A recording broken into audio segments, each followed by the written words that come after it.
Hello everyone, Radhe Radhe, जय श्री कृष्णा। कैसे हैं आप सब?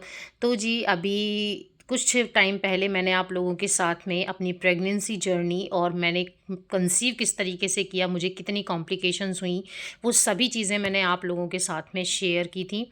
और उसी ब्लॉग में मैंने आप लोगों से ये कहा था कि मैं आप लोगों को बताऊंगी कि मैंने अपनी इस प्रेगनेंसी से क्या सीखा है। तो वही मैं आज के ब्लॉग में आप लोगों को बताने वाली हूँ। जो भी लेडीज़ 30+ है ना, मैं उन सब को आज बताऊँगी कि भाई किस तरीके से ना अब जाके जो प्रॉब्लम्स है ना वो मुझे फेस करनी पड़ रही हैं या मुझे करनी पड़ी। वो सभी चीज़ें मैं आज के व्लॉग में आप लोगों के साथ में शेयर करूँगी। और जो भी सेकंड बेबी कंसीव करने के बारे में सोच रहे हैं या जिनको सेकंड बेबी कंसीव हो गया है, उन सब के लिए ये वीडियो बहुत ही ज़्यादा यूज़फुल होने वाला है। तो यहाँ पर व्लॉग की स्टार्टिंग हो रही है मॉर्निंग से और मैं बना रही हूँ यहाँ पर कसूरी मेथी वाली पूड़ियाँ। बहुत लंबे टाइम से मन हो रहा था कि भाई कसूरी मेथी डालकर पूड़ी बनाऊँ। तो होता है ना, एक चीज़ हम रूटीन में करते रहते हैं। पहले मैं बिल्कुल कसूरी मेथी वाली ही पूड़ियाँ बनाती थी, तो उससे बोर हो गए थे तो बीच में मैंने डालना बंद कर दिया था। बट अभी जो है ना फिर से थोड़ा सा मन हुआ, तो यहाँ पर मैं आटा लगा रही हूँ और इसके बाद में मैं यहाँ पर गर्मा गर्म पूड़ियाँ बनाऊँगी। और ये पूड़ियाँ बना तो मैं नाश्ते के लिए रही थी, बट इसी ये टाइमिंग ऐसी हो गई थी, मतलब लगभग 11 बजे का टाइम हो गया था काम वगैरह करते करते, कि ये ना हमारा फिर लंच ही बन गया। इसके बाद किसी ने भी लंच भी नहीं किया, क्योंकि पूड़ियाँ अपने आप में ही बहुत हैवी हो जाती हैं। इसके बाद में लंच करने का मन ही नहीं हुआ था। तो जी मैं आप लोगों को बताऊं कि मैंने जो मेरी सेकंड प्रेगनेंसी कंसीव करी है वो 36 की एज में कंसीव करी है। और जब तक मेरी प्रेगनेंसी कंप्लीट हुई है तब तक मैं 37 की हो गई थी, है ना। अब मैं आपको बताऊं कि मुझे किन प्रॉब्लम्स का सामना करना पड़ा। देखो, 30+ जब हमारी एज हो जाती है ना, लेडीज़ की मैं बात कर रही हूँ, 30+ के बाद में ना हमारी बॉडी में बहुत सारी चीज़ों की कमी आने लगती है। और प्रेगनेंसी की एक बार मैंने स्टेज भी पढ़ी थी कि जो चांसेस होते हैं ना परसेंटेज के, वो 35 के बाद में कम होने लगते हैं। मतलब बिल्कुल थर्ड स्टेज आ जाती है कि आपकी प्रेगनेंसी जो है वो कंसीव होने में बहुत ज़्यादा प्रॉब्लम आ सकती है, जो कि मुझे आई। मेरी बॉडी ने बहुत जल्दी से इस चीज़ को एक्सेप्ट नहीं किया, बहुत ट्रीटमेंट मैंने लिए, तब जाकर, मतलब बहुत ज़्यादा क्या, मैंने आपको बताया है कि मेरी सिस्ट थी और उसका ट्रीटमेंट चला और देन उसके बाद में मैंने कंसीव किया। तो अगर आपको बेबी प्लान करना है, मैं आपको बताऊं, देखो आजकल ज़्यादा से ज़्यादा शादियां, मैं मानती हूँ आज बहुत लेट शादियां होती हैं, तो भी कितना लेट होती हैं, 29 या 30 तक की एज में ना शादी हो जाती है।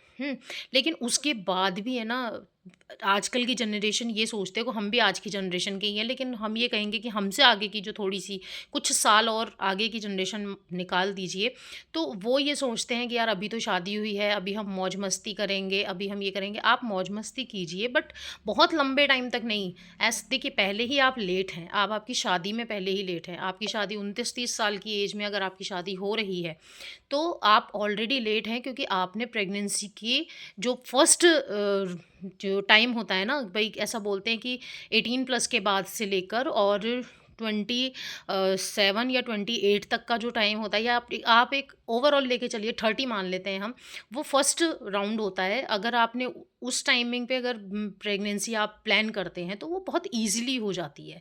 लेकिन अब आपने उस टाइम तक शादी नहीं की, आपकी शादी हुई और अब उसके बाद में भी आप चाहते हैं कि हम 2-3 साल तक बेबी कंसीव नहीं करें, तो मैं आपको रियलिटी बताऊं, फिर प्रॉब्लम्स बॉडी में आ जाती हैं। तो ऐसा नहीं करना है, आपको मौज मस्ती करनी है तो 1 साल इनफ होता है, 1-1.5 साल यार। तो आप 1-1.5 साल के बाद में फिर तुरंत प्रेगनेंसी के लिए सोचें और बेबी को कंसीव करें। ये तो हो गई उन लोगों की बात जो कि जिनकी नई नई शादी हो रही है ना। अब बात करते हैं उनकी, हमारे जैसी जनरेशन की, जिनकी शादी भी राइट टाइम पे हो गई और उनको फर्स्ट बेबी भी राइट टाइम पे हो गया। मेरी शादी 25 में हुई थी और जब मैं 26 की हुई हूँ तब तक मेरा बेबी मेरे पास था। उस टाइम पे भी लोग करते थे कि हम 1 साल 2 साल, पर हम लोगों में इतनी समझ नहीं थी। तो हमने जो है घर के बड़ों की बात मानी और घर के बड़ों की बात मानकर हमारा पहला बेबी बहुत जल्दी कंसीव हो गया, बट इट्स ओके, कोई बात नहीं।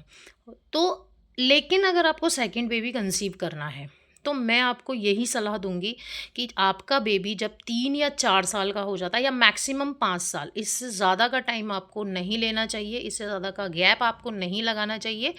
क्योंकि अगर आप ये सोचेंगे कि भई मेरी तरह, है ना? या तो अगर आपके बच्चे इतने बड़े हो गए हैं 10 साल के, 11 साल के, तो फिर आपको अगर बेबी कंसीव करना है तो मैं आपको एकदम क्लियर वर्ड्स में बताऊँगी कि आप लोगों को किन-किन चीज़ों के लिए मेंटली प्रिपेयर रहना है। अगर आप इन चीज़ों के लिए मेंटली प्रिपेयर हैं, सिर्फ़ ये नहीं मुझे बच्चा चाहिए, है ना? मेरे को मतलब छोटा बच्चा आएगा तो घर में, अरे छोटा बच्चा आता है लेकिन छोटे बच्चे के साथ में बहुत बड़ी ज़िम्मेदारी भी आती है।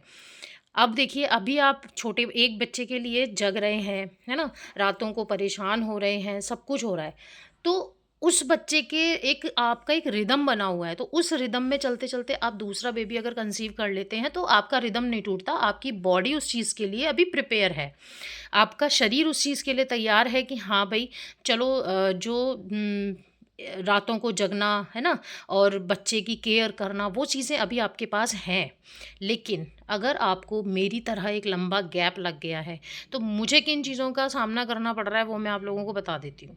देखिए, मुझे मेरी अब जो एज है ना, वो मेरी 37 की एज है, और 30 से अब मैं जून में 38 की होने वाली हूँ। तो मेरे को मेरी बॉडी ने ना बिल्कुल आदत छोड़ दी है। मतलब छोड़ दी थी आदि के बाद में, कि जब आदि हुआ था उसके भी जब वो स्कूल जाने लगा था उसके बाद से ही हमारी लाइफ थोड़ी बैलेंस्ड हो गई थी। रात को सोने लग गया था आदि, है ना? और दिन में भी वो रेस्ट कर लेता था, प्रॉपर स्कूल जाता था, तो हमारी बॉडी भी उस तरीके से वापस से ढल गई। हाँ, वो 3-4 साल का टाइम जो हमारा गया वो गया, लेकिन उसके बाद में हमारी लाइफ एकदम से नॉर्मल हो गई। ज़्यादा से ज़्यादा 5 साल तक मान लो वो बीमार थोड़ा रहता था, बच्चे रहते ही हैं, इम्यूनिटी डाउन होती है। तो उतना टाइम जो है थोड़ा स्ट्रगल से भरा था, लेकिन उसके बाद में चीज़ें नॉर्मल हो गई, है ना? अब उसी टाइम पे अगर मैं सेकंड बेबी कंसीव कर लेती तो मेरी भी एक रिदम बन जाती और मेरे बच्चों में इतना गैप भी नहीं होता। चलो वो तो कोई बात नहीं, गैप वाली तो मैं क्यों ही बात करूँ। मैं बात कर रही हूँ आपकी, कि आपको कौन-सी प्रॉब्लम्स फेस करनी पड़ सकती हैं। अब जब मैंने सेकंड बेबी कंसीव किया है, उसके बाद में मेरी बॉडी को आदत नहीं है रात में उठने की। उस टाइम मेरी एज कम थी, अभी मेरी एज के अकॉर्डिंग मेरी बॉडी को आराम नहीं मिल रहा है, और उसका सबसे बड़ा रिज़ल्ट ये है, क्योंकि अभी मेरी बॉडी में न्यूट्रिएंट्स डाउन हो चुके हैं। होता है ना भई, एज एज का इफ़ेक्ट होता ही है। मैं नियरेस्ट 40 हूँ। मैं 1-2 साल में 40 की हो जाऊँगी। तो अभी क्या हो रहा है कि मेरी बॉडी जल्दी से चीज़ों को एक्सेप्ट नहीं कर रही है। इरिटेशन हो जाता है कभी-कभी, इतना ज़्यादा इरिटेशन हो जाता है कि यार क्यों? है ना? कोई और जब आप और आपको एक और बात बताती हूँ मैं, जब आपका पहला बेबी होता है ना, तो मोस्टली आपके पास हेल्पिंग हैंड्स होते हैं। लेकिन जब सेकंड बेबी इतने टाइम के बाद में होता है ना, तो वो अब जो आपके हेल्पिंग हैंड्स थे, उनकी भी तो एज बढ़ रही है ना, तो वो एक टाइम के बाद में जाके उतनी हेल्प नहीं कर पाएँगे, जितना कि आपके फर्स्ट बेबी में वो हेल्प कर पाए। तो अब ज़िम्मेदारी आपके ऊपर ज़्यादा है, जैसा कि मैंने बताया कि मेरे ऊपर ज़िम्मेदारी ज़्यादा है ना? तो होता क्या है कि इतनी एज होने के बाद में अगर आप ये सोचें कि भई अब मैं जो है घर के सारे काम भी कर लूँ, मैं बच्चे को भी सँभाल लूँ, नहीं हो पाता है यार, बहुत ज़्यादा कर मैं भी रही हूँ, है ना? लेकिन हर वक़्त एक थकान है मेरे शरीर में, मैं खुल के जी नहीं पा रही हूँ। मैं आपको क्लियर वर्ड में बताऊँ, तो मैं उतना ज़्यादा रिलैक्स्ड फ़ील नहीं कर पा रही हूँ, जितना मैं रिलैक्स फ़ील करती थी। है ना?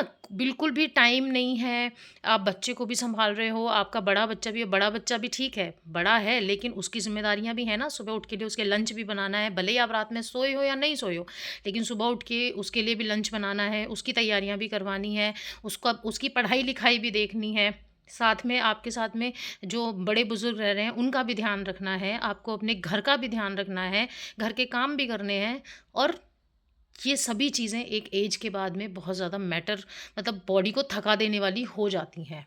तो कुल मिलाकर मैंने आज आप लोगों को सिर्फ़ इतना बताया है कि आपको अगर बेबी प्लान करना है, जो न्यूली मैरिड हैं जिनकी शादी लेट हो रही है, 27, 28 या 30 तक भी हो रही है ना, वो विद इन 1 और 2 इयर्स में बेबी प्लान कर लीजिए, 35 प्लस मत होने दीजिए, क्योंकि फिर आपकी बॉडी ना उस चीज़ को एक्सेप्ट करने में थोड़ा प्रॉब्लम क्रिएट करेगी। आप थके हुए रहेंगे, इरिटेट रहेंगे, कुछ मन नहीं करेगा करने का, कभी-कभी ऐसा मन करेगा कि यार कुछ मत करो, बस सो जाओ, है ना? कुछ मत करो यार, कहीं मत जाओ, चुपचाप बैठ जाओ, लेकिन आपको वो सुकून मिलेगा ही नहीं।